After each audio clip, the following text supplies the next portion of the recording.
Hey, welcome to Dawn. My name's Halls, and I'm just so excited that we're going to spend this time together. And today we're just going to chat about some things that I've learned in life, in my walk with God, in my journey since I met Jesus. And I'm really excited because these are some things that I've gone through or had to learn, and there's nothing better than getting to share it with a friend. And that's who you are to me today. We're going to be friends and we're just going to chat about these things that I've learned, and hopefully you can learn from my experiences, or maybe even you might have been like, oh, I've experienced the same thing. And I think it's just really encouraging when you can hear about someone else's story. Sharing your story is so important. So one of the first things that I've learned in my journey with God is one that probably I've been learning my whole life, and I'm probably still learning it, but I feel like I've got a better understanding of it and a greater foundation of what it kind of means, and that is patience. Proverbs 3 verse 5 to 6 says, "Trust in the Lord with all your heart and lean not on your own understanding. In all your ways submit to him, and he will make your path straight."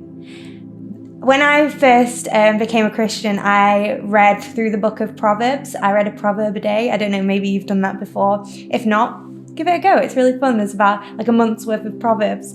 And this one really got me, just to this idea of not leaning on my own understanding. I feel like when it comes to patience, usually for me, the reason why I'm not patient is because I want to be somewhere that I'm not yet. I want to see something that I'm not yet seeing.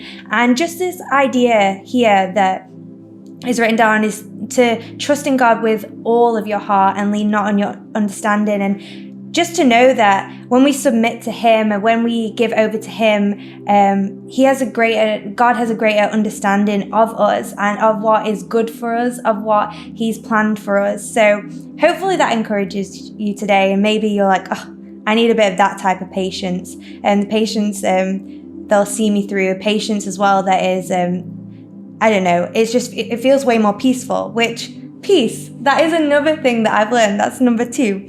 In John 14 verse 27, it says, "Peace I leave with you, my peace I give to you. I do not give peace to you as the world gives. Do not let your hearts be troubled or afraid."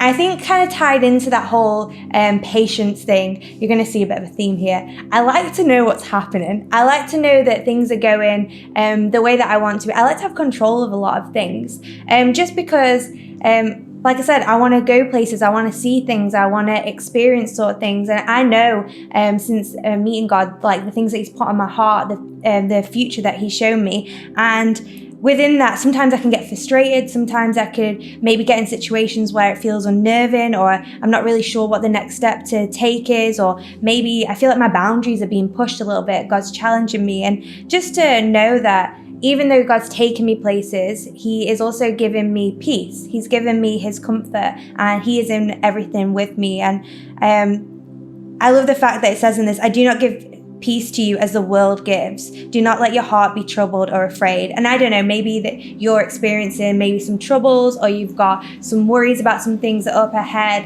I really want to encourage you to submit whatever it is over to God, and he gives us a peace that transcends all understanding. It's not maybe what we expect it to be, but there's just so much more in his peace than you could even ask for.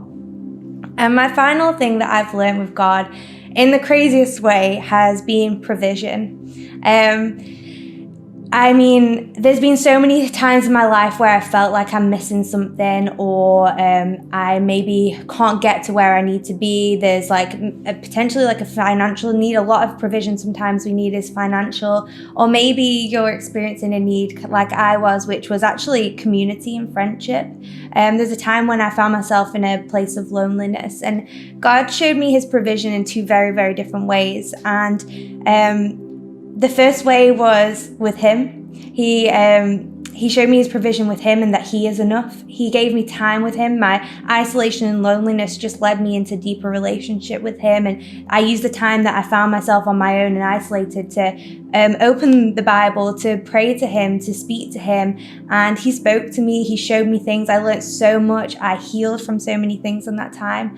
But then also, he actually gave me friends that I needed, that I wouldn't have been able to meet in any other way. He orchestrated crazy things for me to meet people at exactly the right time. And I just love to see God's provision, and how sometimes I thought, oh, I need a friend that looks like this. And instead he said, actually, no, you need me. And then at the time when I was satisfied with him, he said, okay, now here's the friend that is right for this moment and this time. And it's just incredible. And I want to encourage you, in Exodus 16, there's a story about how God provides for the Israelites in the desert, and he gives them exactly what they need when they need it. He gives them manna from heaven. Read the story, it's really cool. But he gives them manna from heaven, and he gives them enough for the day that they're in. And on the day when they are the next day going to have the Sabbath, hopefully that makes sense, that he gave them twice as much. So he gave them exactly what they needed for the next day as well, when they weren't going to go out and work. As well, he gave them enough that there wasn't any left over, nothing went moldy, nothing went stale. And I feel like that's just so true of God. He gives us exactly what we need when we need it. And sometimes when we feel like we need something extra or more, there might actually be something in front of us that he's given you. So I don't know. I hope that maybe today you feel encouraged to know about learning about God's plan and purpose for you, and you can maybe have some more patience and understanding of where you're at. Or maybe you've heard about God's peace today, and the fact that it's not the peace as the world gives or as we could imagine. Or maybe it's provision. And I mean, in a time that we're living in now with like living costs and, I don't even want to talk about it, so many things that can stress us out, we can trust in God that he's going to provide for us. I hope you've enjoyed today, and I can't wait to go into this worship song next.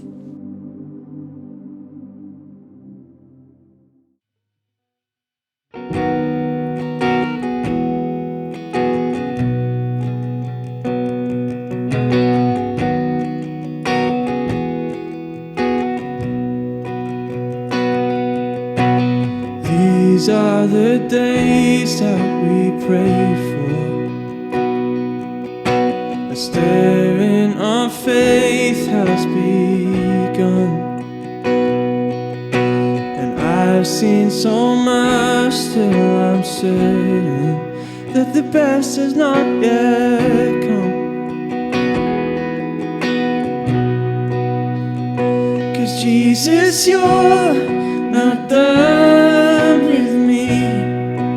You're doing a new thing.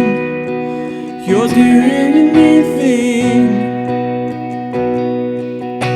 And I see a wave of revival, preceded by justice and praise. The young and the old run to Jesus. Oh, and all the sins that held us back are laid to waste. 'Cause Jesus, you're not done with me. You're doing a new thing. You're doing a new thing. And for all I've seen, I still believe. You're doing a new thing. You're doing a new thing. God, you're doing a new thing in us.